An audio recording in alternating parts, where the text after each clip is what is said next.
seguramente, ¿no? Bienvenidos a todos nuevamente. Es un agrado contar con la presencia de ustedes y especialmente con un querido colega o ex colega y amigo Jesús Lara Coronado. Siempre es bueno partir con un currículum para que las personas que no lo conocen sepan más o menos cuál ha sido su área de desarrollo. Pero en esta conversación, que el foco ha sido, como ustedes lo han visto en estas últimas dos sesiones que hemos tenido los últimos jueves, nuestro foco ha sido conversar acerca de educación humanizada. Aprovecho de recordarles también qué sentido tenía poner este apellido de esta educación. Tiene que ver con una manera, o buscar una manera diferente de lo que estaba haciéndose. El mundo ha cambiado, las personas que habitamos este mundo, y particularmente Chile, hemos cambiado, hemos visto varias manifestaciones en nuestra sociedad que sorprenden, y claro que nos hace pensar qué educación tenemos que proveer para el futuro. Hay, comentábamos en alguna de las charlas de este periodo, este proceso en que nuestra sociedad se ha ido sacando las máscaras, ¿no? Como que cada persona ha sido la que realmente es. Y eso tiene una clara incidencia en nuestro desarrollo como comunidad. ¿Mm? Somos una comunidad tan diversa en Chile y al mismo tiempo tan disgregada que cuesta decir tener esta mirada de comunidad. Ese ha sido como el norte, digamos, y cerrar este ciclo con Jesús en presente y poder saber cómo ha sido su proceso personal, su proceso profesional, que nos vaya también contando las experiencias que he tenido, es un valor importante en este conversatorio. Bueno, Jesús es profesor de Educación General Básica, es magíster en Educación con mención en Currículum y Evaluación, y doctor en Pedagogía de la Universidad Nacional Autónoma de México. Ha participado, hay un alto número de participaciones, sobre todo de Jesús, en diálogos y ponencias. Fue ponente en el segundo Congreso Internacional de Historia de Orden de Predicadores en América, el que se realizó en Bogotá en el año 2016. Fue ponente en el cuarto Congreso Nacional de Pedagogía, organizado por la UNESCO, en cuanto a lectura y escritura, en el 2016 también. Fue ponente en jornadas académicas con el título Los Dominicos como Evangelizadores, su participación en la primera universidad conventual fundada en Chile, entre los años 2017 y 2018 fue esta ponencia. Fue ponente en el tercer Foro de Humanidades, realizado por la Universidad Austral, con el tema Breve análisis del modelo educativo de la primera universidad conventual fundada en Chile, y participó como ponente en, lo voy a decir en inglés, The Third International Congress on the History of the Order of Preachers in Americas. No, estuve en un liceo con números, entonces puedo pronunciarlo bien nomás, no sé lo que significa. En el año Yo tampoco. en el Providence College, en Estados Unidos. Ha ejercido varios proyectos, dirigió un programa muy interesante del cual vamos a abordar, de alfabetización para adultos en zonas extremas de la región de los lagos, financiado por la Universidad Austral, sede de Puerto Montt. Actualmente es director de la primera revista científica fundada en la Universidad Austral, sede de Puerto Montt, llamada Stultífera, de la cual es cofundador junto a otros académicos, y que ustedes pueden referirse a ella, que tiene también nos va a contar cuál es la línea editorial de esta revista. Y lo último es una adjudicación de un proyecto DIV de la Universidad Austral titulado Educación, Religión, Literatura y Muerte en los grandes escritores chilenos del siglo XX. Y ahí también nos vamos a sumergir un poco en ese tema. Y quiero mencionar esto en las noticias. En febrero del 2017 fue escogido como uno de los 50 jóvenes líderes de la región de los lagos, ¿ya? Y ahí la envidia, más que por líder, es por joven, ¿no? Que se lo adjudicó. Bien. Te damos la bienvenida, Jesús, y muchas gracias también a las personas que se han conectado en este último conversatorio.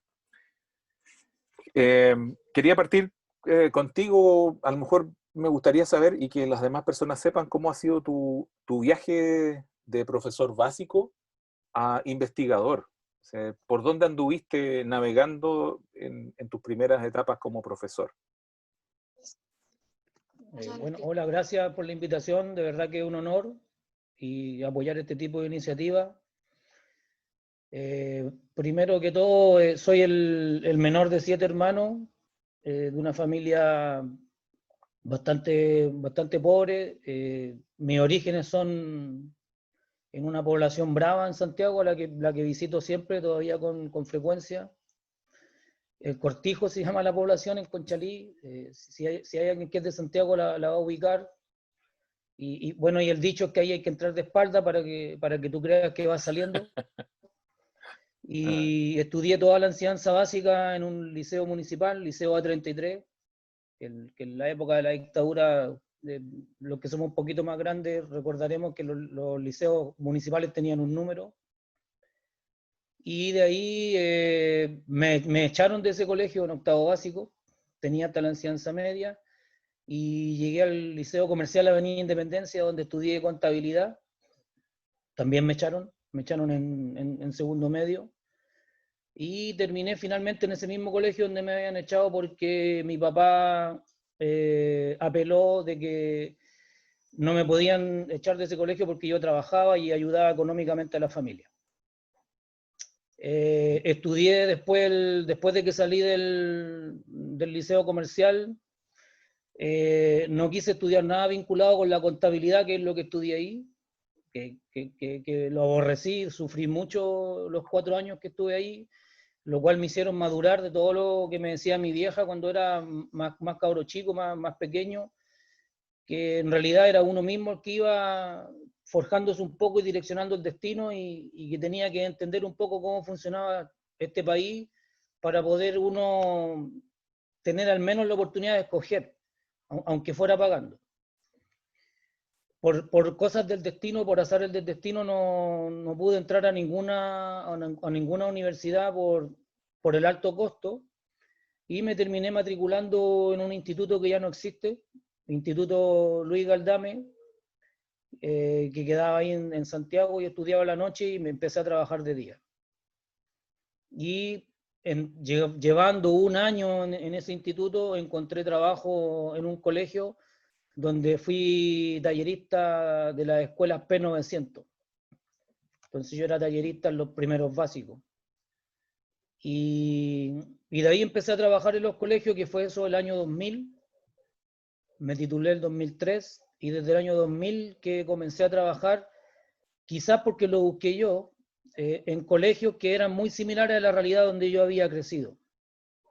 Con cabros chicos flaites, con papás traficantes, mamás patabaceras, abuelitas terribles choras, que también traficaban, y de alguna forma sentía que en ese mundo me entendían, y también sentía que yo también podía entender al resto.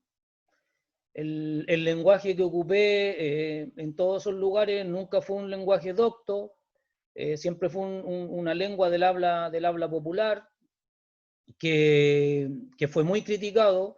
A mí me despidieron de 7 colegios de forma seguida, porque a todos los cursos que le hice clase, después la queja era que eran cursos que eran muy rebeldes, eran muy antinorma del colegio. Y el discurso siempre era el mismo, que yo tenía que tratar de adaptarme al sistema, y no yo tratar de entregarle alternativas a los muchachos con los cuales trabajaba en el sistema. Trabajé mucho con chicos en situaciones de calle. Yo no sé si alguien ubicará el concepto, al menos acá en Puerto Montt no lo he visto, pero en Santiago, en las poblaciones, hay casas que se les llama caleta, o abajo del río Mapocho, que también son las caletas, que son donde viven niños y niñas que tienen entre 9 años y 15 años, que viven abandonados en las calles, que tienen un alto consumo de drogas. Generalmente uno de ellos es el líder, y son guiados por traficantes o microtraficantes, y estas personas que viven en las caletas distribuyen la droga en el centro de Santiago, en las poblaciones. Generalmente ahí hay mucha prostitución, no solamente de mujeres, sino también prostitución también de varones. Bueno, ese tipo de estudiantes eran con los que yo trabajaba y con los que trabajé durante casi 14 años. Con miras no de buscar el éxito, no con miras de quererlos convencer de que la educación era una salida, porque la educación no tiene que ser una salida de la pobreza, sino que tiene que ser una alternativa a la diversión, a la dispersión o al conocimiento. Entonces era muy curioso lo que pasaba ahí, porque teníamos diálogos como el que nosotros estamos teniendo ahora, pero en persona, pero lo teníamos con papás que traficaban o con mamás que se prostituían. También había papás que se prostituían, o abuelas de toda la edad, y teníamos este tipo de conversaciones con ellos. Porque ¿qué podíamos hacer nosotros como comunidad para que la escuela de alguna forma fuera el espacio en donde ellos de alguna manera pudieran descansar de las complejidades que enfrentaban día a día? Jesús, tú, Entonces era muy... Dime. sí, no, es que ligando con eso, tú creciste, te desarrollaste y volviste a trabajar al entorno que tú conocías, eh, que ahora se llaman elegantemente entornos vulnerables, ¿no? Suena bonito, pero sigue siendo lo mismo, el ambiente es de pobreza, y no solo económica. Claro, ¿Qué claro. descubriste tú en ese retorno, digamos, en cuanto a expectativas o dificultades que tenían estos niños o esperanzas de la infancia? Porque nosotros hablamos de la escuela, hay que ponerle una escuela a la población pobre y de ahí pareciera que es un trampolín. ¿Qué viste tú en las esperanzas de esos cabros chicos? Bueno, me di cuenta que cuando yo era cabro chico, o cuando era niño, infante, y después al trabajar en esos lugares, que existen otro tipo de esperanza, y que existen otro tipo de conceptos, otro tipo de visiones, y que esta escuela llamada a ser por tanta teoría, a ser la transformadora, a ser la escuela sociabilizadora, en realidad era una escuela que estaba totalmente errada en el camino, y que mucho de lo que la escuela trataba de proponer, y que trata incluso de proponer hoy en la actualidad, era muy similar a lo que hicieron los primeros evangelizadores cuando llegaron a América, que la diferencia era que el profesor en este minuto estaba no con una Biblia, sino con los libros que el Mineduc les entregaba, para poder ir a evangelizar a esa gente que estaba ahí y convencerla de los buenos valores morales.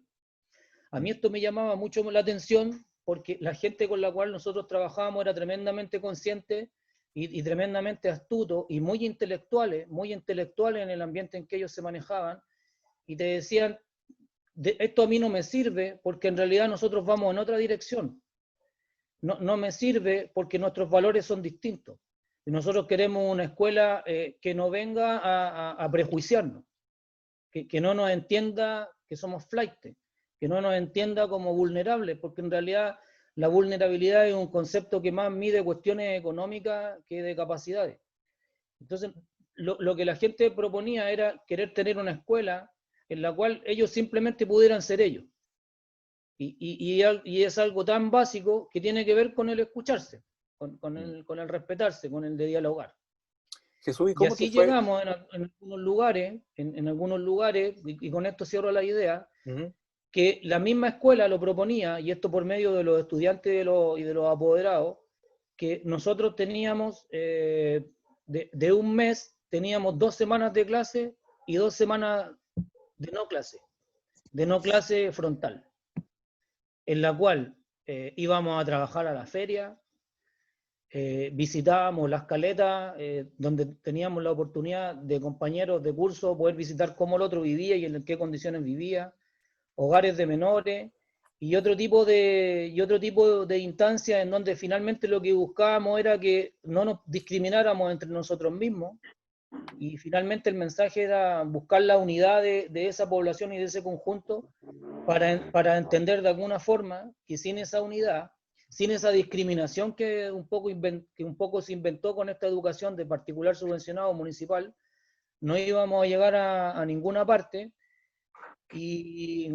y se lograron cosas muy interesantes, o sea, son cosas que tal vez no se van a publicar nunca, pero llegaba gente de universidades de otros países, de la Universidad Católica, de la Universidad de Chile. Llegaban a un colegio que me tocó trabajar, el último colegio antes de llegar acá a Puerto Montt. Llegaban a ver qué es lo que nosotros hacíamos, porque pensaban que casi teníamos alumnos extraterrestres o marcianos, por las condiciones en las que nosotros trabajábamos y con la cantidad de droga que había en ese lugar, cuando los resultados empezaron a mejorar. Y ellos lo veían de esa forma, lo veían desde el punto de vista cuantitativo, pero nosotros lo veíamos desde el punto de vista de cómo habían mejorado las relaciones en el barrio, en los negocios, en la cancha, en los recreos. Pero increíblemente esto hizo que mejorara lo otro y fuimos muy frecuentados, muy frecuentados. Se tiene que haber hecho mucha investigación, porque nosotros igual abrimos las puertas inocentemente para un poco también dar a conocer de que se podían hacer las cosas de una forma distinta, pero cuando después solicitábamos ayuda o queríamos participar en algún elemento formal para poder actuar como modelo, las puertas se nos cerraron siempre. Jesús, ¿y cómo te fue con tus colegas? Porque lo que tú planteáis tiene que haber sido un acuerdo, todos funcionarios remaron para el mismo lado, o se dio que muchos abandonaron y fue tirado por algunos de ustedes en este modelo. No, el común denominador al principio fue que yo hago mi clase porque yo hago mi clase de lo más básico posible, porque en el contexto en el que estoy no da para más. Entonces, cuando nosotros empezamos a incluir dentro de las clases, por ejemplo, los códigos que se ocupan para traficar, de qué manera eso podía servir para hacer un análisis gramatical, o de qué manera eso podía corresponder a la historia de vida de alguien, las personas se empezaron a dar cuenta de que cuando un niño desde los 6, 7 años vive en la calle, vende en la feria, van a trabajar, por ejemplo, hay una historia muy hermosa de un niño que era espectacular, que trabajaba, él iba 4 meses al año al colegio, y se lo permitíamos por la sencilla razón de que este chico viajaba a todas las fiestas religiosas del norte, a todas las fiestas. El papá vendía alfombra en las fiestas religiosas. Al viejo le iba muy bien, eran como una especie entre gitano y no gitano, porque él era gitano y la mamá no. Entonces el niñito nosotros lo dejábamos que se educara en esta especie de educación semiflexible, porque traía una cantidad después de aprendizaje y conocimiento de sus viajes, que era de verdad increíble escucharlo, la madurez que tenía. Y fue una de las pocas escuelas que aceptó que funcionara este niñito de esta manera, en esta modalidad, que era su vida finalmente, que era su vida y finalmente su cultura. Oye, ¿y esto motivó también tu trabajo respecto a la alfabetización de adultos?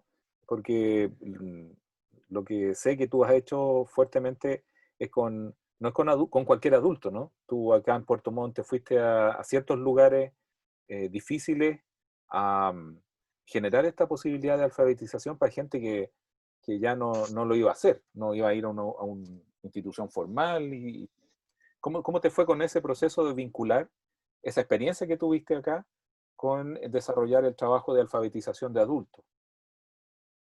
Bueno, esa idea parte básicamente con eliminar el concepto de escuela, que es un concepto que está muy amurallado, muy institucionalizado, y que tiene que ver la escuela con tantas condiciones, sin antes saber quién es la persona, que nosotros quisimos partir con una idea distinta, que era poder no llevar la escuela en su estructura, sino ir a establecer diálogo con las otras personas. Y lo que buscaba era esto: rescatar la historia de esas personas y proponerles que fueran ellos mismos quienes la escribieran. Sí, Esta era la idea.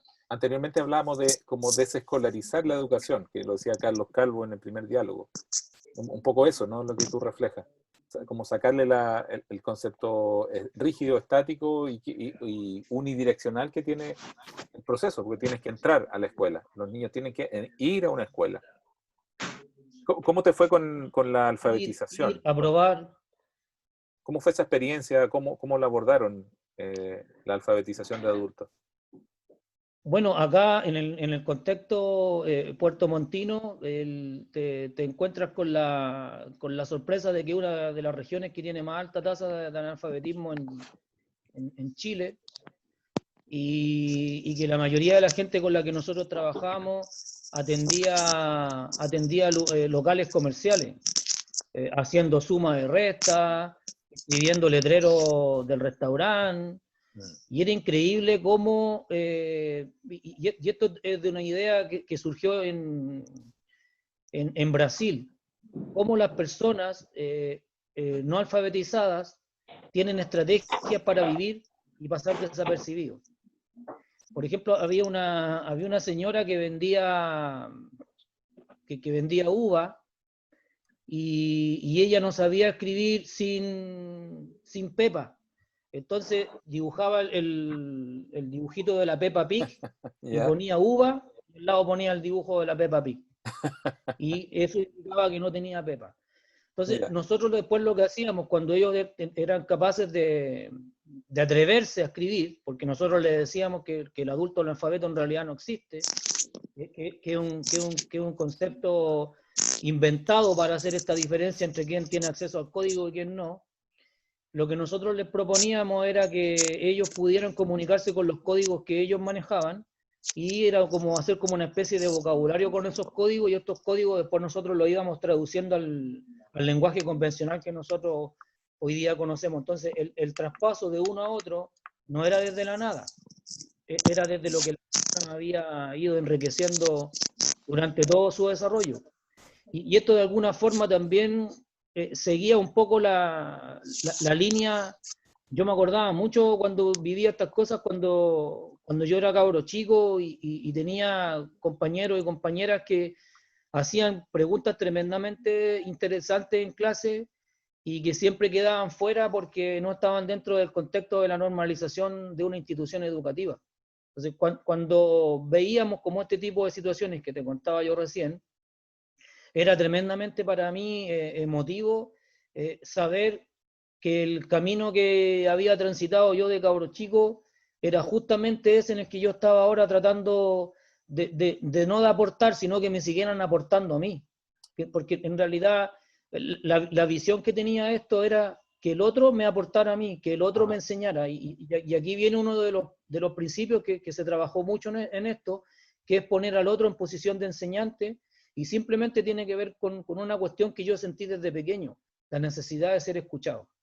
Oye, a propósito de eso, te voy a llevar vamos a avanzar un poco en el tiempo de tu experiencia, es decir, ya como docente universitario, ¿con qué te encontraste específicamente cuando empezaste a educar a profesores, digamos?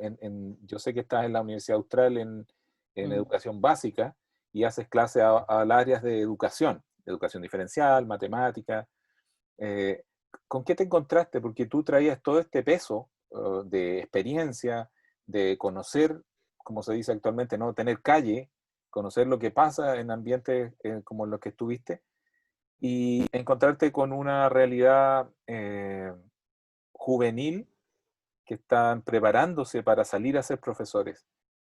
¿Cómo viste tú esta permeabilidad para generar el cambio de visión? Porque si habláis de desescolarizar la educación, ¿cómo lo enseñas en una universidad o en todas las universidades que te piden escolarizar la escuela? O sea, lo que más se trabaja es currículum, la metodología, la planificación, que no es malo, pero ¿cómo salimos de ese entuerto? ¿Con qué te encontraste en el proceso de ser docente académico universitario en pedagogía? Bueno, te encuentras en primer lugar con una educación súper técnica, que es aprender a ejecutar algo. Y bueno, tuve la oportunidad por esta deambulación que tuve un poco como profesor. Trabajé en la Universidad de Playa Ancha, trabajé en una universidad en San Fernando, en otra en Viña del Mar, trabajé en otra en Valparaíso, en Santiago, en la USACH, algo por ahí también, algo porté, y me fui dando cuenta que con la educación que tú te vas encontrando, más que tratar de conseguir o perseguir principios pedagógicos, está centrada en perseguir principios de acreditación. Mm. Y te vas dando cuenta tú que la educación está llena de cómplices. la acreditación es una complicidad de todos los que estamos ahí, de decir que las cosas están bien, de tirar la basura bajo la alfombra. Y cuesta en un mundo como este plantearla de una forma más autocrítica y más crítica. Y creo que esto va en pleno detrimento de quienes se están formando como futuros profesores, porque desde mi mirada, y esto es una cuestión súper personal, hay mucha falta de barrio, mucha falta de calle en las personas, y quienes la tienen, la universidad no tiene la capacidad de absorber eso para poder generar mejores instancias. Las prácticas hoy día que se promueven, que tienen que ser el 30% de toda la malla curricular, de alguna forma son una gran mentira, porque los muchachos finalmente terminan respondiendo más a las realidades de la escuela, con cada una con sus particularidades, y los modelos de las universidades que hoy día se declaran por competencia, bueno, quedan guardados, porque finalmente lo que importa en este proceso formativo finalmente no es formarse, sino que aprobar y obtener una buena nota. Y esto no es una realidad que solamente ve uno, sino que también la comienzan a ver los estudiantes cuando comienzan a realizar sus primeras prácticas. Sus primeras prácticas de lugares que ellos han frecuentado durante toda su vida, y que la escuela tampoco es capaz de proveerles espacios en donde ellos se puedan expresar. Oye, Entonces, de alguna forma van a practicar no expresarse. y a propósito de eso que tú estás comentando de una universidad o universidades actuales, eh, alguna vez conversamos, ¿no? Y me encanta este concepto, ¿no? De hablar de la paleoeducación, algo que tú investigaste y que es muy interesante, como si nos retrotraemos al siglo XV, al siglo XVI, XVII, acá en la formación de este país, Chile, eh, ¿encontraste ciertas constantes, por decirlo así? Porque el diagnóstico que hacemos, Bueno, y yo creo que muchos coincidimos en lo que existe actualmente, esto de la acreditación, del modelo evaluativo, de lo que hace el que ingresa a la universidad con ciertos preceptos. ¿Qué hay de nuestra historia en ese sentido, como los cimientos de nuestra educación actual, dentro de tus investigaciones? bueno, el modelo actual chileno es netamente herencia colonial. Eh, por ejemplo, te voy a dar un ejemplo que quizás parezca muy básico, pero las normas o los principios evaluativos no han variado. Eh, por ejemplo, desde 1619 existen las becas para el mejor estudiante. Y ahí hay un estudio interesante que en algún minuto quiero retomarlo, que es la construcción en la historia de Chile de lo que es ser buen estudiante. He revisado casi 3 siglos de documentación de las primeras instituciones educativas en Chile, y se va repitiendo constantemente que el mejor estudiante en Chile es el que acata las normas, el que acata las reglas, el que tiene buen puntaje, el que se destaca, el que demuestra mayor interés. Y no es tan distinto a lo que se promueve hoy día. Los libros de clase del año 1700, 1800, cuando alguien reprueba por ser mal estudiante, o cuando alguien aprueba por ser buen estudiante, las normas de convivencia que se establecían ahí, que se llamaban así, son exactamente iguales a las normas de convivencia que tenemos en el año 2020. Los profesores actuaban, por ejemplo, como comité.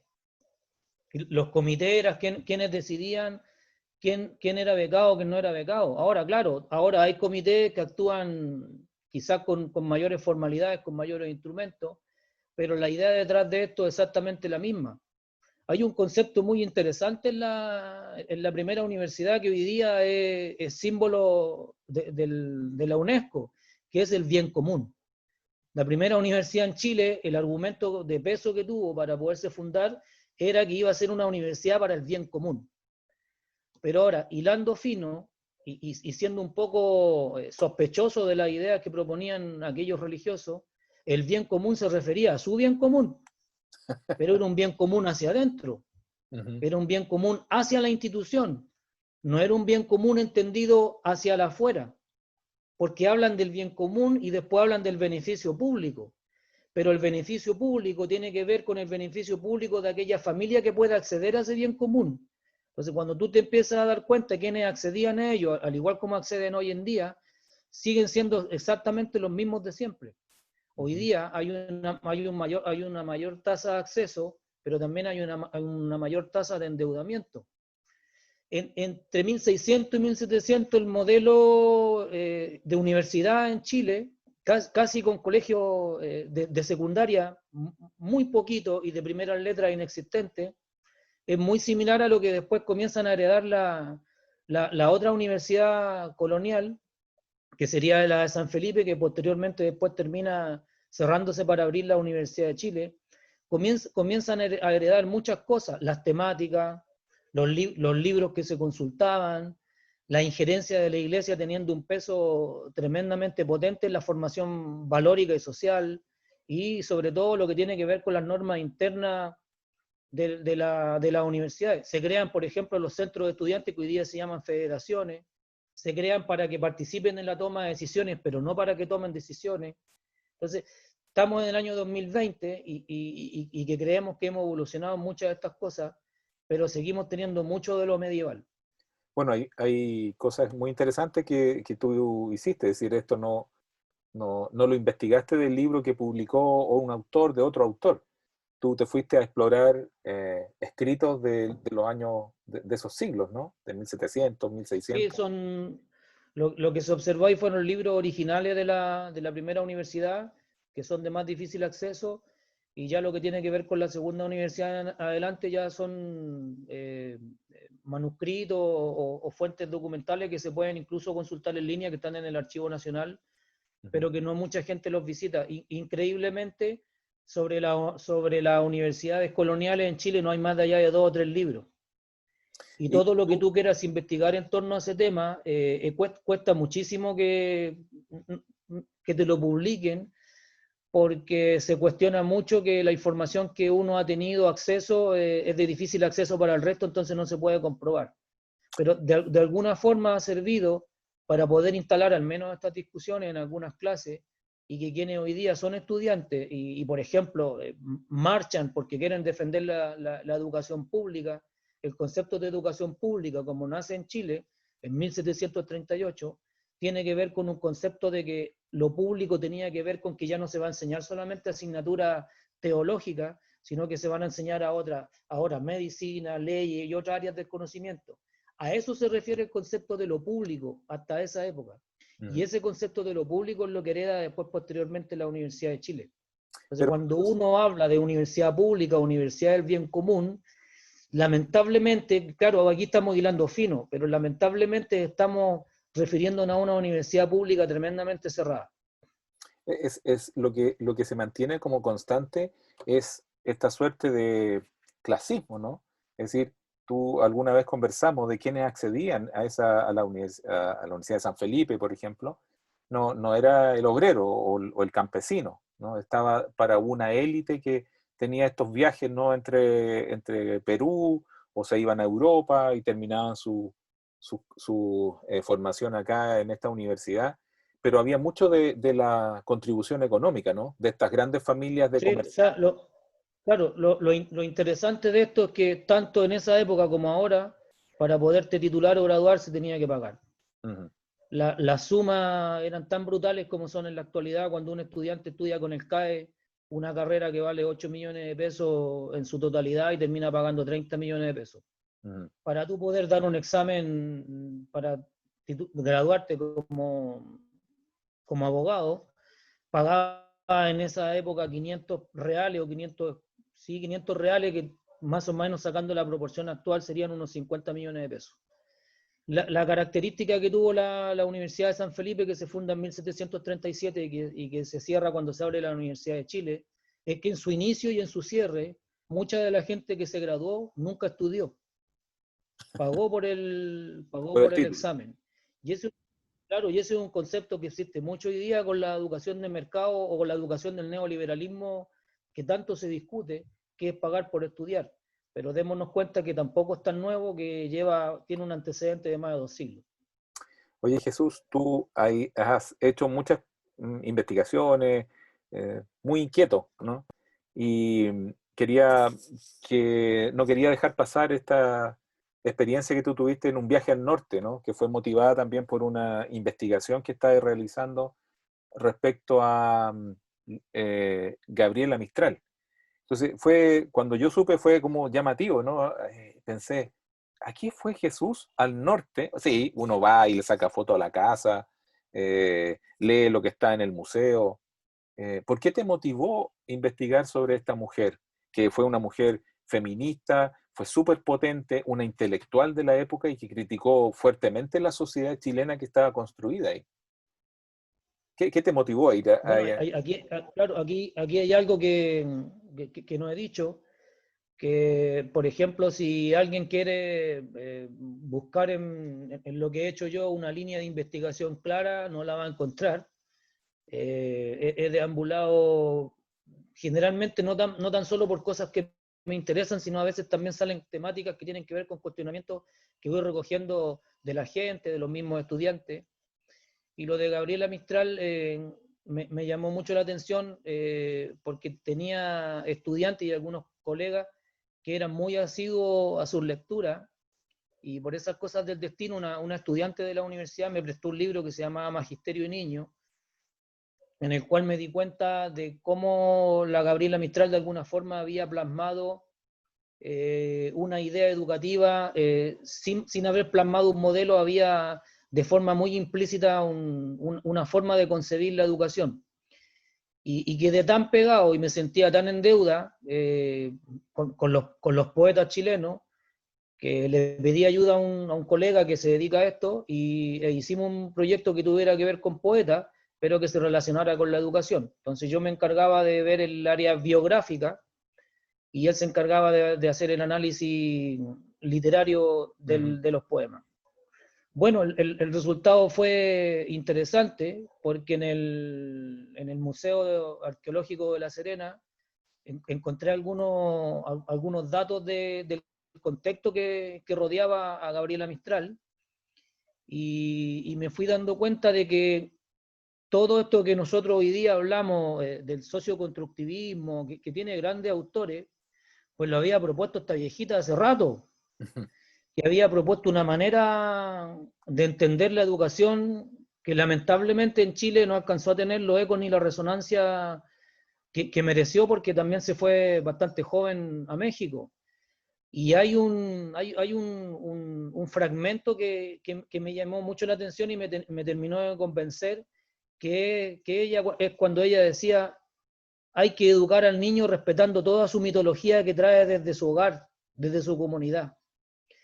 Y comencé a utilizar esta metáfora, que en realidad más que metáfora eran bastante verdades lo que ella señalaba, y me empecé a dar cuenta que con lo que nosotros nos habíamos educado y con lo que se promueve hoy día, de que el alumno tiene que ser el sujeto de la educación, pues ya de alguna forma Gabriela Mistral lo había hecho de forma implícita para nosotros, pero había sido bastante explícita en la forma en que ella lo había señalado. Entonces, la idea que surgió es: ¿de dónde surge esto en Gabriela Mistral? Bueno, y ahí se pudieron descubrir algunos elementos, que esto es totalmente interpretativo, alguien podrá leerlo después y podrá decir que es totalmente erróneo, pero la infancia que tuvo ella, y mira qué loco lo que te voy a decir, por suerte no fue al colegio, por suerte no fue al colegio, porque tuvo una educación tremendamente distinta, en una educación en la casa, con su abuela, con su mamá, con su hermana, con la naturaleza. El contacto con la naturaleza ella lo señala como un elemento fundamental, fundamental. Quedé tan pegado con este tema que me leí mucha biografía de Víctor Jara, de Violeta Parra, de Nicanor Parra, de Carlos Pessoa Belli, de Vicente Huidobro, y en todos ellos, en algún minuto de su vida, el elemento de la naturaleza es algo crucial y fundamental. Todos lo señalan como algo fundamental. Incluso Gabriela Mistral a Octavio Paz, que es otro premio Nobel, le dice: esto de haberse rozado con las piedras cuando uno es niño es algo fundamental. Y ahí tú te puedes dar cuenta de que con los niños que ella comenzó a trabajar, y también con adultos, Gabriela Mistral también trabajó con personas adultas en la región de Coquimbo, ella siempre señalaba, ellos me hablan, yo los escucho, yo aprendo a hablar como ellos hablan, y luego yo les hablo para que ellos conozcan cómo hablo yo. Aprenden ellos de mí y yo aprendo de ellos. Y así nos formamos. Tú te empiezas a encontrar, no una vez, sino muchísimas veces con este concepto, y te comienzas a dar cuenta que finalmente lo que ella proponía era una educación que dejaba fuera este concepto de que existe lo popular y lo docto, sino que lo veía en un mismo nivel. Y es interesante poder proponerlo, porque no debemos olvidar que ella, como poeta, fue también profesora, profesora por sobre todas las cosas, de lo cual se sentía bastante orgullosa, y esto la llevó después a poder dirigir una reforma educacional en México en los años 20, de las más importantes que se han hecho en Latinoamérica en los últimos 100 años, y Y, dirigida por ella. y lo más probable es que no haya florecido en esa época por el nivel de desprecio que había de la mujer.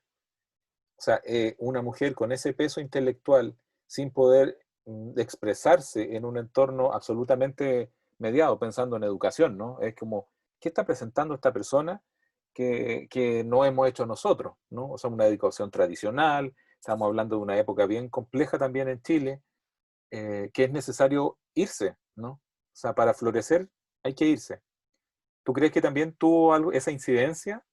La férrea, las paredes férreas, ¿no? De no permitir que esta mujer potente pudiera tener una injerencia, salvo como poeta.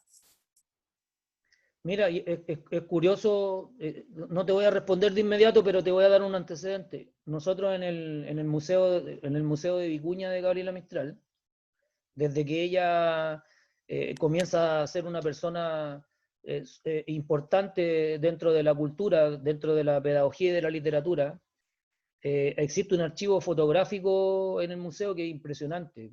Son fotos de Gabriela Mistral en todos los periódicos del mundo. Y increíblemente, en el 99% de las fotos siempre sale acompañada de hombres. ¿Ya? Y esto de alguna forma también a ti te indica en el contexto en el que ella se movía. Gabriela Mistral termina no siendo escuchada acá, no por ser tan diferente, y ojo con esto, porque las reformas educativas que se habían planteado en el año 84, el Congreso Pedagógico del año 89, los congresos que se hicieron al principio del siglo XX, no iban en una tendencia distinta a lo que proponía ella. Pero sí Gabriela Mistral lo que tenía distinto era que era mucho más crítica, mucho más aguda, y ya tenía una idea tremendamente clara de que la educación no podía ser la transformación ni la socialización, sino que tenía que ser la aceptación del otro. Y esto era algo que en la burguesía chilena, en época del parlamentarismo, en la época en que está Gabriela Mistral, era tremendamente doloroso que se propusiera esto, porque las pugnas que había eran pugnas de poder, pues pugnas de familia. Entonces, el tener este discurso intermedio, que fuera deambulando por ahí y viajando por casi todo el sur de Chile, porque llegó a trabajar hasta Punta Arenas, la hicieron de alguna forma tener una perspectiva mucho más amplia de lo que quizá otros la tuvieron, y esto la llevaron de alguna forma a entrar en contacto, gracias a lo que ella escribía por intermedio de la poesía y las cartas que le enviaba a algunas personas reconocidas de Latinoamérica, a ser llamada por Vasconcelos en México para que le ayudara a guiar la reforma educativa en México. Tú tienes, mira, un poco redondeando esto de que hemos visto de la formación en esta área, que ha sido la temática, ¿no? De esta educación que no existe, ¿no?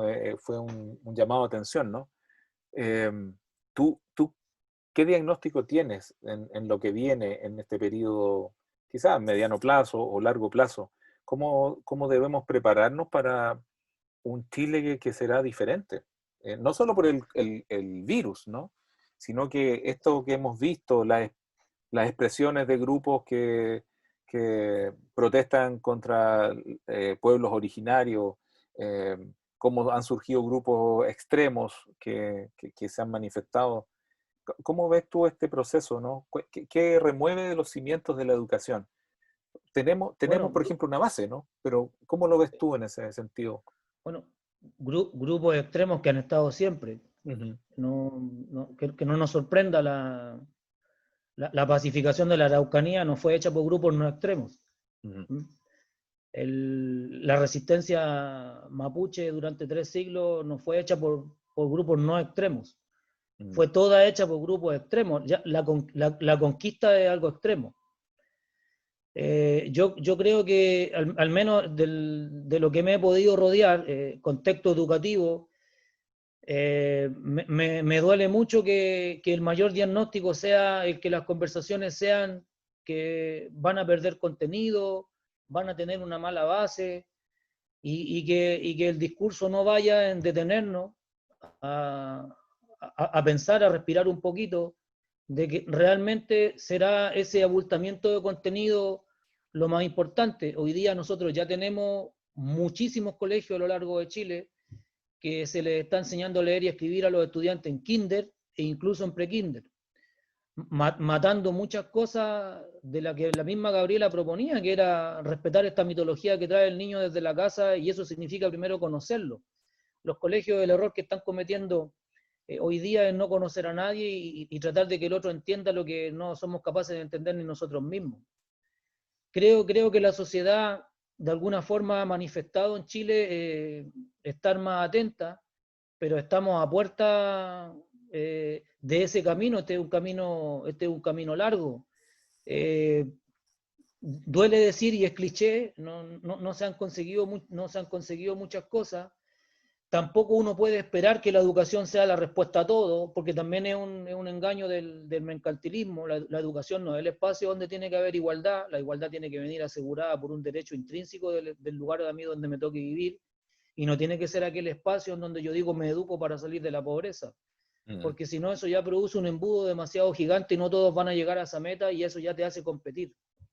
Y si no nos detenemos a pensar en estos pequeños detalles, creo que cuando todo vuelva a la normalidad, que lo veo yo con los apoderados que rodean a mi hija y a mis sobrinos, la locura por tratar de cubrir los contenidos mínimos obligatorios va a ser tan grande que va a haber un estrés mucho mayor al estrés que se vive hoy día estar haciendo estas actividades de forma no presencial y online. Entonces hay una oportunidad, yo creo, ahora para respirar, para estar en casa. El hacinamiento es un hacinamiento mental, lo hemos tenido siempre. Ahora no te permiten ir a comprar, que es distinto, a comprar no lo básico, a comprar más de lo básico, y creo que hay que detenerse un poco y hablar con los niños, con las niñas, ver cómo perciben esto, y creo que cuando la escuela inserte a los niños o a las niñas dentro de los cambios educativos, pero cambios educativos de fondo y no cambios educativos superficiales, la cosa va a ser muy distinta. Hace una semana atrás, Tonucci, un pedagogo italiano, hablaba de que la ciudad debía estar al servicio de la educación, y yo hoy día vivo en una ciudad, Puerto Montt, al sur de Santiago, 1000 kilómetros, que está muy lejos de estar al servicio de la educación, y creo que es allá hacia donde debemos caminar. Pues la universidad, como institución de renombre en estos espacios, deberá cumplir un rol fuerte en esto. Yo traté de impulsar, y lo voy a seguir haciendo, que los adultos mayores no estén abandonados, que la educación debiera ser obligatoria para todos, pero hay tantas cosas que hoy día no nos podemos hacer cargo. Hoy en la actualidad, por ejemplo, con José Ao, estamos trabajando un proyecto con personas en situación de calle. Ujú. Y los resultados son totalmente distintos a una persona que es analfabeta. Jesús, ¿y qué pasa con esto? Voy a terminar de tener el diálogo contigo y lo voy a abrir a las personas, y les explico también que pueden empezar a comentar o a escribir sus preguntas para ir abriendo el diálogo a ustedes. Esto que pasa con el famoso FID, ¿no? La formación inicial docente. No tenemos a Gabriela Mistral guiando el feed. ¿Ah? Tenemos más tecnocracia. Entonces pareciera que es un peso sobre otro peso. Y los estudiantes que también están condicionados a operar así.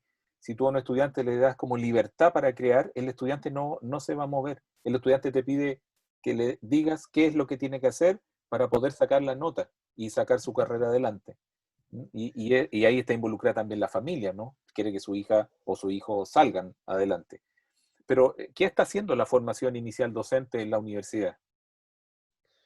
¿Sabes lo que está haciendo? No, sí. Está invirtiendo recursos para que se publiquen investigaciones que no va a leer nadie y investigaciones que tienen cero impacto en la formación inicial docente. Mm. Pero Eso es lo que está. está ocurriendo. Entonces es un disfraz. Ujú. Aquí hay algunos estudiantes conectados. La formación inicial docente existe en la universidad hace 3 años. Dime cuántos de ellos se beneficiaron con esto. Mm. Ninguno. Y por ende es una cadena, porque resulta que esos estudiantes que no van a tener esta formación de una educación humanizada, de lo que hemos estado hablando, ¿no? Recuerden que Gabriela Mistral también estuvo en la Sociedad Teosófica, es decir, una mujer que también cultivó sus aspectos espirituales. Se salió posteriormente, pero una mujer inquieta, ¿no? Esto también es una cadena. Eso mismo vamos a traspasárselo en la formación a los niños y vamos a preservar una sociedad que es la que criticamos. Es como un círculo muy vicioso, ¿no? Es que finalmente terminamos cayendo en ese juego, en que queremos ciertas libertades, pero tenemos a un niño de 5 o 6 años como esclavo.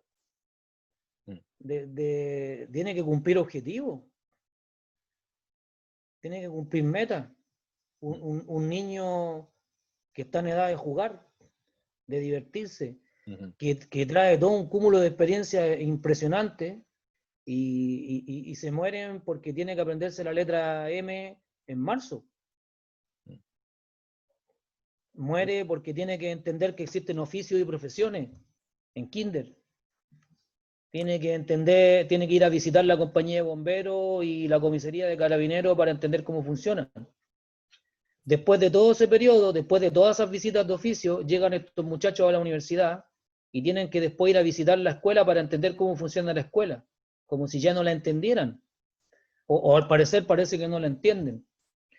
La universidad o la carrera de pedagogía en este sentido son bastante mezquinas en Latinoamérica porque no entienden a la pedagogía como una ciencia o como un elemento que puede marcar modelo o camino.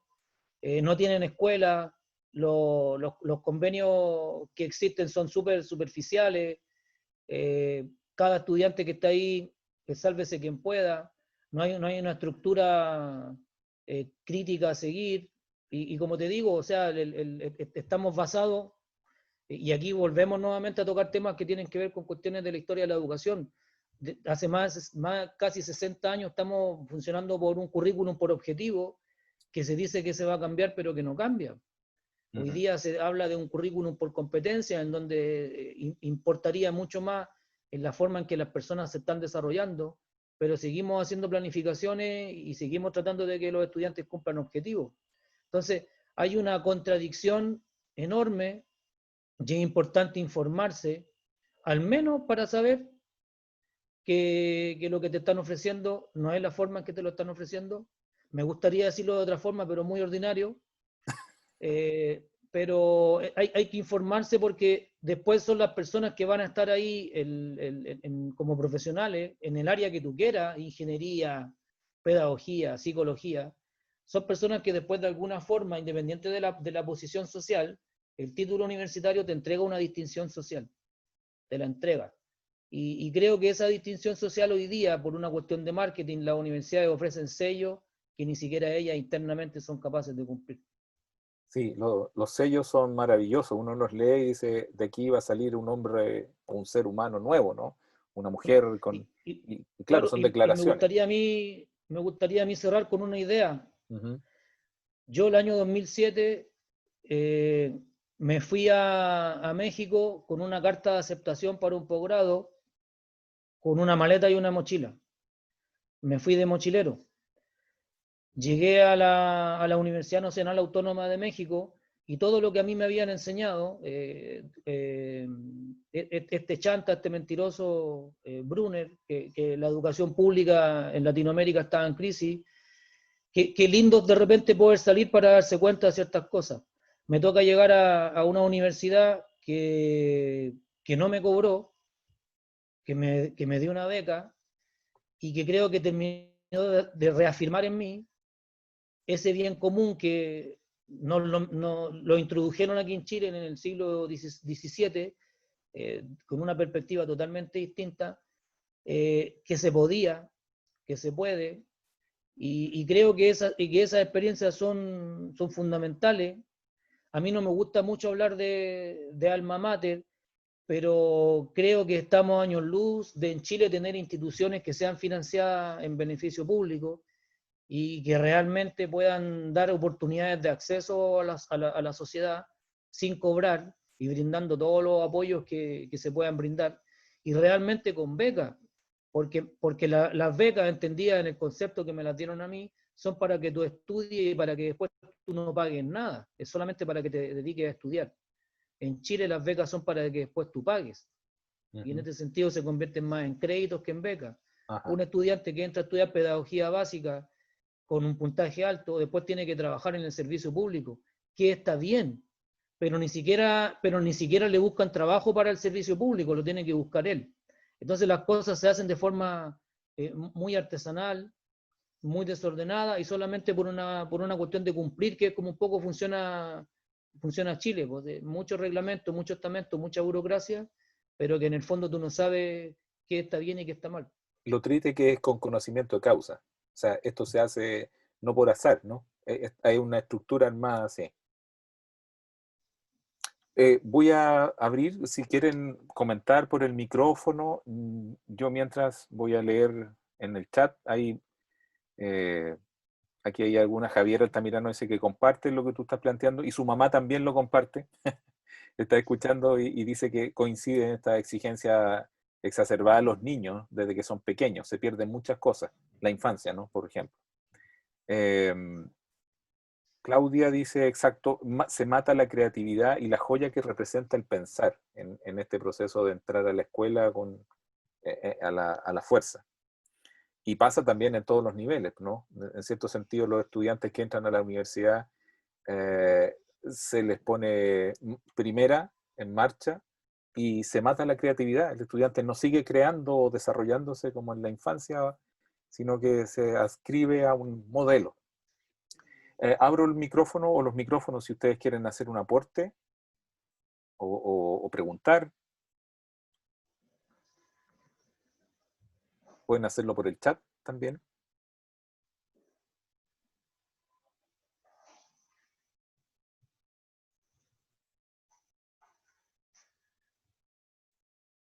Parece que fuimos demasiado lejos.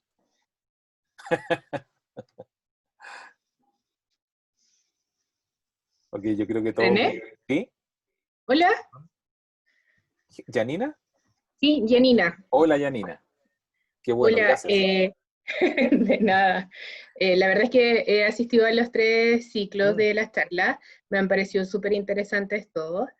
Y lo que comenta ahora el colega, bueno, la verdad es que yo no soy profesor y fonoaudióloga, pero me llama mucho la atención el tema de la humanización en la educación. Siento que estamos muy alejados de eso.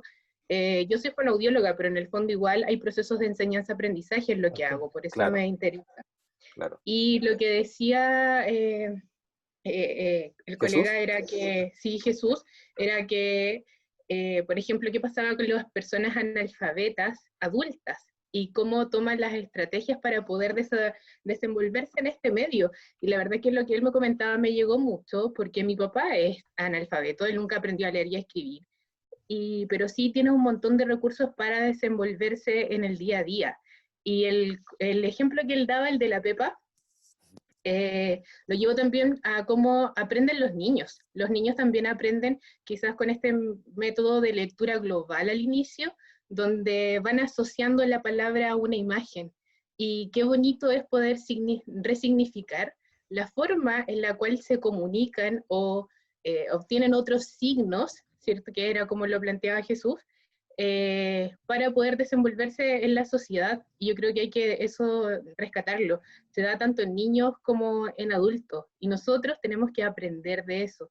Si ellos pueden desenvolverse con quizás una menor cantidad de herramientas, las que tenemos nosotros, los que tenemos lectoescritura, por decirlo de alguna manera, tenemos que sacar información de ahí. Siempre los niños, en este caso yo como terapeuta, nos van guiando y nos van diciendo qué podemos hacer, qué camino quizás les es más fácil.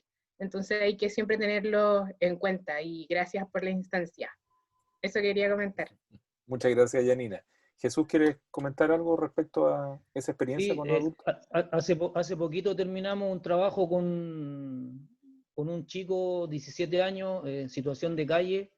Lo fui a ver hace poco, le conseguí un colegio, le contaré un poco la historia de forma resumida. 17 años, situación de calle, gana alrededor de 20.000 pesos semanales, que deben ser unos $35 a la semana. De eso él le da $25 a la mamá, y con $10 él subsiste. No sabía, según él, leer ni escribir, analfabeto puro, analfabeto funcional, estas distinciones que hay. Y con un trabajo que hicimos con Karina Aro y José Ao, muy sistemático, muy exhaustivo, empezamos a averiguar cómo lo hacía este joven para vivir con $5 a la semana en Puerto Montt. Consumidor de droga, de alcohol, y hacía él algunos movimientos, como él le llamaba, para poder sobrevivir. Bueno, nos dimos cuenta con el pasar de la semana y los meses que nosotros, en el contexto en el que nos encontramos ahora, no seríamos capaces de estar 1 o 2 meses viviendo las situaciones que vive él. Y de alguna forma le hicimos darse cuenta que él, en este ambiente, el intelectual era él. Y basado en este principio de que él era un intelectual de la calle, fueron surgiendo algunas estrategias de resignificación, sobre todo de los letreros que él veía de la micro, de los cigarrillos que consumía, de las botellas de cerveza, etc. El chico, después de un proceso de 7 meses, aprendió a leer y escribir. Él está en una escuela especial hace 11 años. Visité la escuela para también hablar con las profesoras que estaban a cargo de él, y en realidad lo que se hacía siempre en esa escuela era él posicionarlo como el chico que tenía problemas de aprendizaje, y hacerle actividades para chicos con problemas de aprendizaje. Cuando le dimos vuelta un poco nosotros este mundo, y lo hicimos a él ponerlo en posición de cómo lo hace, porque yo solo decía yo que lo que tú haces es extraordinario, o sea, no lo hace cualquiera, es algo que hay que destacar. Bueno, y mediante esta forma se comenzó a atrever a leer los primeros letreros, a escribir, transcribir algunas canciones que eran de su interés, después intentar leerlas mediante la memoria auditiva, mediante la memoria visual, y en un periodo de 7 meses este chico terminó leyendo, y hoy día tiene algunas expectativas que tienen que ver con terminar la enseñanza básica, porque solo tiene primero básico no cursado, y terminar la enseñanza media, porque tiene súper claro que si él no tiene algún papel o un certificado, esto es una reflexión del mismo, le van a seguir pagando la misma miseria que le pagan hoy, que gana 80 lucas al mes. Entonces, lo importante aquí no es que nosotros nos hayamos cuenta cuánto él sabía, sino que él se haya dado cuenta que con lo que sabía podía mejorar su condición. Gracias, Jesús. Te voy a hacer una última invitación a la reflexión. Si tú tuvieras la posibilidad y las atribuciones, es un juego de imaginación, para modificar las mallas curriculares en la formación inicial docente, ¿qué propondrías? Te voy a responder no desde la imaginación, sino desde lo concreto, porque es algo que hicimos del año 2010 a 2015. Tuve la fortuna de quedar a cargo de un colegio joven, se podría decir, tenía 30 y 31 años, y lo que hice, un medio semestre, no me dediqué a nada más que hacer un análisis de todas las asignaturas del currículum, de kinder hasta octavo básico, de ver cuál era la línea de consecución del currículum que existía. Y nos fuimos dando cuenta ahí con algunos profesores, cuando había profesores de línea que yo les pedía su participación, de que había muchas cuestiones repetitivas y muchos vacíos. Y estos vacíos y estas cuestiones repetitivas las fuimos nutriendo y alimentando con los elementos que nos entregaba la Pobla. Ya nosotros, por ejemplo, celebrábamos la semana de la feria, celebrábamos la semana de los transexuales, que estaban insertas dentro del currículum del colegio. Dentro del currículum del colegio, nosotros con la gente de la feria, los transexuales, o la semana del tráfico, como fuera, nosotros podíamos enseñar historia, podíamos enseñar matemáticas, ciencias naturales. Y lo otro que hicimos, que no es algo novedoso, pero sí se plantea como novedoso hoy, eliminamos las evaluaciones. Las evaluaciones como se entienden hoy día, como ese proceso rígido en el cual yo tengo que demostrar que sé. Soy capaz de, sé que, etcétera, etcétera. Entonces, cuando los chiquititos tenían que evaluarse de kinder a octavo básico, las evaluaciones las podían contestar, uno de octavo básico la podía contestar con el de kinder, o el de kinder contestarla con el de octavo básico. Tú podrás entender lo que significaba para un profesor que lleva 25 años en el colegio, el desorden que significa para él con este concepto de disciplina que tienen ellos, porque el tener disciplina lo es todo. Las críticas fueron abundantes, potentes. Fui firme con las personas que apoyaron esto. Vino el primer CINCE, el colegio sube 70, 80 puntos, no teniendo clases, a eso quiero ir, no teniendo clases regulares. El comentario fue un golpe de suerte. Seguí mucho más extremo con la idea adelante, siempre recogiendo ideas desde el barrio, menos clases, más actividades que tuvieran que ver con la creatividad, con el deporte. El CINCE vuelve a subir 100 puntos, nos premian, nos reconocen, el colegio comienza a tener una luz en el barrio, pero así distinta, podríamos llamarla de esperanza, de que se podía no educar en condiciones de pobreza, ¿ya? Porque ese concepto lo eliminamos, educar en condiciones que nosotros elegíamos. Y esa es la diferencia, porque la mayoría de los niños ahí decían, yo vivo en el barrio chino. Y quienes han vivido alguna vez en Santiago sabrán lo que significa vivir en el barrio chino, en la población José María Cara de los Espejos. Entonces nosotros cambiamos ese concepto, a ese barrio le dimos otro nombre, que también lo escogieron ellos, y lo más lindo fue lo que te dije recién. Elegimos en qué condiciones nos queríamos educar, y bajo esas condiciones nosotros competimos con las demás realidades, porque de alguna forma igual los niñitos se sentían que competían. Los resultados fueron espectaculares, espectaculares. Bueno, como toda historia en Chile acaba triste, como las películas, el colegio generó muchas ganancias, muchas, que finalmente una familia muy metida en el colegio terminó robándose más de 500, 600 millones de pesos. El proyecto disparó a cualquier parte y finalmente me tuve que ir. Pero te lo comento porque se puede educar en un contexto que nosotros elijamos, y para eso es necesario que nosotros trabajemos desde pequeños, antes de que aprendan a leer y escribir, la organización. O sea, es fundamental. Podríamos el pensar saber organizarnos. en crear una universidad experimental, ¿no? Hay que salirse del sistema para hacer esto, pensando en la formación. Jesús, tenemos una pregunta. Sí. Daego dice, al principio tú comentaste, Jesús, sobre cómo el registro que utilizaba para comunicarse con los estudiantes en el colegio. ¿Cómo crees que influye el uso del lenguaje en la relación pedagógica con los estudiantes? ¿Y por qué crees que la escuela en Chile, al menos, se tiende a mantener estática en sus costumbres, como por ejemplo preferir un lenguaje formal con él o la profesora por sobre un lenguaje cercano con los estudiantes o las estudiantes? Porque algo que está establecido y que ni el profesor, ni la profesora, ni los estudiantes se atreven a romper ese esquema.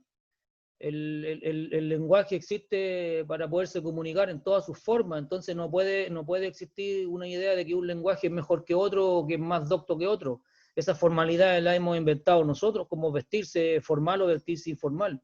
Entonces hay que romper con ciertos esquemas para que la gente, donde nosotros estamos situados, entienda que la forma en que nos comunicamos también la integran a ellos y no nos dejan fuera. Entonces el lenguaje es fundamental, y a mí esto es algo que a mí me encanta, poder entender cómo la adolescencia, o hoy día los alumnos más grandes en la universidad, la forma en que se comunican, y es tan sencillo como dándole la posibilidad de que se expresen. Si esta cuestión no tiene una receta mágica, pero en Chile está tan instalada esta educación escolástica, religiosa, que la disciplina es lo fundamental, y la disciplina se entiende como que yo hablo, tú escuchas, viendo un poco la película de Matilde, creo que se llama, cuando le dice yo soy grande, tú eres pequeña, yo tengo la razón y tú no porque eres niño. El colegio es una réplica, es un poco una réplica de esa realidad, y lamentablemente cuando esas ciertas estructuras se rompen, el profesor o los mismos estudiantes se comienzan a ver como peligrosos, pero es hacia donde tenemos que caminar, no para tener personas más revolucionarias o rebeldes, sino para que también se construya un mundo en el que el lenguaje se acepte tal como es, y que su función es comunicar en todas sus formas y expresiones. Esto es algo que lo viene mencionando antes de Gabriela Mistral, otro poeta que también algo tuvo que ver en la educación, Carlos Pessoa Belli, que fue el primer antipoeta chileno que mezcló lo vulgar y lo docto, y hizo una genialidad. Y miren después cómo terminó Nicanor Parra, tomando como idea lo que había hecho unas décadas antes Carlos Pessoa Belli. Entonces, nosotros tenemos aquí en nuestras narices muchas respuestas de intelectuales que quizás no propiamente tal han estado insertos en el mundo educativo tomando decisiones, pero nos han dejado mensajes tremendamente, no implícitos, explícitos, los cuales de alguna forma nosotros los hemos dejado fuera, y año a año tenemos la costumbre de aprender mucha teoría foránea, pero nos cuesta mirarnos un poquito hacia adentro y reconocernos como seres que también somos pensantes y capaces de proponer. ¿Alguien quiere comentar?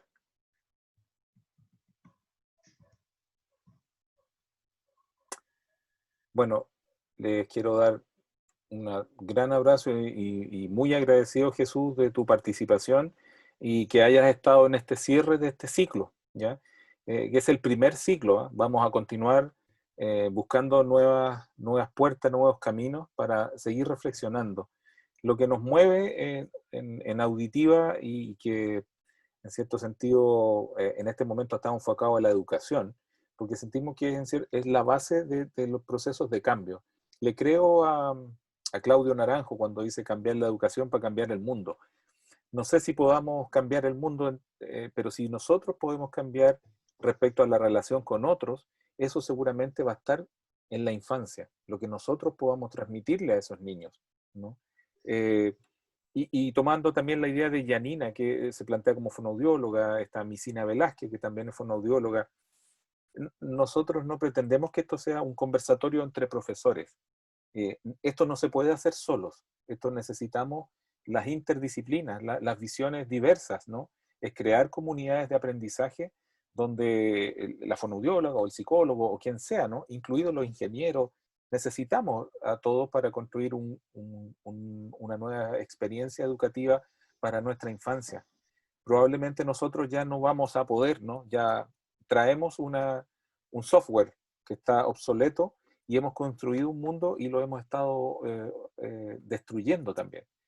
Pero tengo la fe, como dijo alguna vez Carlos Calvo, un poco decepcionado, pero con la fe de que en unos próximos años, quienes tenemos hijos pequeños, pudiéramos llevar esa joya sagrada que se llama hijo o hija a un espacio diferente, ¿ya? Aunque hayamos construido esto, ver la posibilidad de cambio. Siempre hay que creer en el cambio, pero no va a venir de la mano de una persona, ni de una autoridad o del poder. Esto no viene del poder, esto viene de la horizontalidad, de que nos reunamos de nuevo en torno al fuego, simbólicamente hablando, de qué queremos, como lo decía Jesús, qué queremos para nuestras vidas. Y eso también plantea qué voy a hacer a futuro.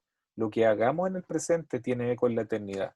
Y ese lema es algo que uno debiera resguardar en el corazón, porque eso te enciende, te guía, te hace buscador. Un profe no solo puede dedicarse a estudiar pedagogía, tiene que ser un poco loco, un poco filósofo, un poco artista, un poco fonoaudiólogo, y los fonoaudiólogos igual, es decir, la necesidad de ser humano y de desarrollarse es lo que va a dar o va a sentar las bases de un nuevo, no voy a hacer un nuevo Chile, pero un nuevo sur. ¿Mm? Em, Nuevamente, Jesús, quiero agradecerte por haber participado, habernos contado tu experiencia. Me encantó que tú nos contaras de dónde vienes y a dónde has llegado, porque nos contaste del camino, ¿ya? Y como dice el dicho, es más importante que donde llego es el proceso que seguí, el camino que recorrí. Y uno siempre tiene la elección de caminar por un camino pedregoso o por pasto, y a veces no. Pero cómo uno absorbe esa experiencia es lo que a uno lo va transformando en un ser humano más sólido, ¿no? De poder tener convicciones, respetar la legitimidad de los otros, y eso es algo que nuestros niños tienen que aprender. Si no, vamos a seguir repitiendo la historia que hemos visto tristemente en estos años, meses, hasta siglos, ¿no? Así que le agradezco también a todos ustedes que siguieron el ciclo de conversaciones y los dejo invitados. Yo tengo registro de sus correos y va a haber un nuevo periodo donde los vamos a estar invitando para su participación. Muchas gracias. Voy a dejar también si alguien quiere comentar para cerrar. Tenemos Misina Velázquez, manda maravillosa instancia, cariños desde el sur austral, desde Punta Arenas. Hola, Hola, Octavia. yo también solamente quería agradecer por la instancia de no solo este jueves, sino que las semanas anteriores que fueron de mucho aprendizaje para mí. Yo no estudio ni pedagogía, ni fonoaudiología, ni nada tan relacionado con la educación, pero creo que todo en realidad sí está ligado, o sea, bueno, no sé, ¿Qué estudias tú, ha sido Octavia? muy biología ambiental. O sea, está ligado con Eh, todo. Estamos claro, ligados. sí, nada, agradecer y también comentar que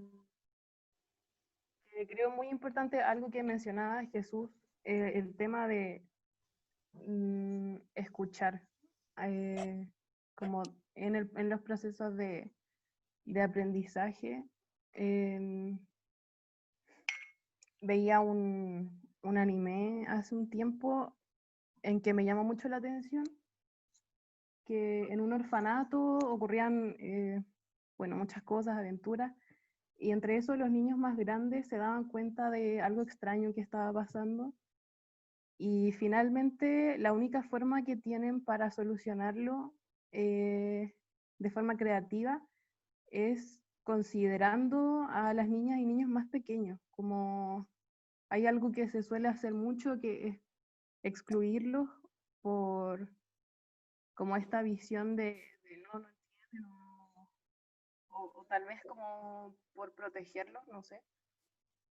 Pero a propósito de esto de la educación humanizada, creo que es muy importante considerar a las niñas y los niños como humanos, que solamente hay que potenciar sus capacidades, escucharlos, no imponer algo. Y bueno, con eso me quedo de lo que se ha conversado en este ciclo de charlas. Así que agradecer solamente. Muchas gracias, Octavia. Muchas gracias. Yo también quisiera dar las gracias a don Jesús por su entrega, por su experiencia que él tuvo en formar personas, pero no personas, por ejemplo, de liceos, sino esas personas más marginadas, las que no tienen acceso a la educación, que también es una experiencia, y cómo él los va rescatando y nos va contando esa historia tan importante. Yo siempre he pensado que el profesor es el formador que entrega valores, que entrega no solamente conocimientos, sino valores, la manera, cómo puede rescatar a una persona, como el profesor Jesús Lara decía, conversar con la gente que viene de abajo, de del Mapocho y entregar este tipo de información que nos hace tan bien, y también reconocer las falencias que tiene la actual educación. Y también agradecer, así forma muy simbólica, a Gabriela Mistral, que fue un formador, y también pienso, basado en la historia, debido a que tuve la oportunidad de hacer modestamente un trabajo para destacar a la mujer que ha sido tan vapuleada y tan poco reconocida en sus labores diarias, en su labor de formación. Cómo se pudo, Gabriela Mistral recibió su premio Nobel de Literatura, primero que un premio nacional de literatura. Y que esa mujer enseñó a formar niños creando su poesía tan hermosa. Por eso yo le quiero agradecer, profesor Jesús, por toda la entrega que usted tuvo, por contarnos esas vivencias que son interesantes y que muchas veces uno cree que detrás del Mapocho esa gente como que nos sirve, como que no son seres humanos. Y cuánta enseñanza nos puede entregar cuando ellos reciben de parte del profesor la palabra oportuna, la enseñanza oportuna para poder ser otras personas. Y también al moderador, don René Barra, por su gentileza de habernos invitado a este ciclo de formación, podríamos decir, aunque yo no soy profesor, pero me hubiese gustado haber sido profesor, porque yo sé que para mí el profesor es el guía, el que entrega conocimiento y también le enseña a ser persona. Muchas gracias. Muchas gracias a usted por sus palabras. Muchas gracias. Terminamos, Jesús. Tenemos saludos desde Copiapó, Cecilia Flores. Israel Pavés te da las gracias por el foro también, estuvo muy completo y enriquecedor. Entonces, los dejo entusiasmados, ¿no? Claudia puso acá, el próximo ciclo estará lleno de sinergia, ¿ya? No del grupo musical, sino que vamos a buscar, también tenemos la intención de buscar gente tan potente como Jesús Lara, como fue también Christian Rodway, en distintos ámbitos, ¿no? Esa era la idea, como, a ver, escuchemos a otras personas que hablen sobre esto. Y obviamente a Carlos Calvo, que fue un gran aporte para abrir este ciclo. Sebastián Ojeda dice, estuvo muy buena la conversación, estamos escuchando en familia. Muchas gracias, Sebastián, y muchas gracias a la familia por esta presencia virtual que curiosamente ha servido mucho para llegar a espacios que tal vez no habría sido posible de otra manera, pero se extraña el contacto persona a persona, ¿no? ¿Quieren alguien cerrar? Escuché por ahí, ¿no?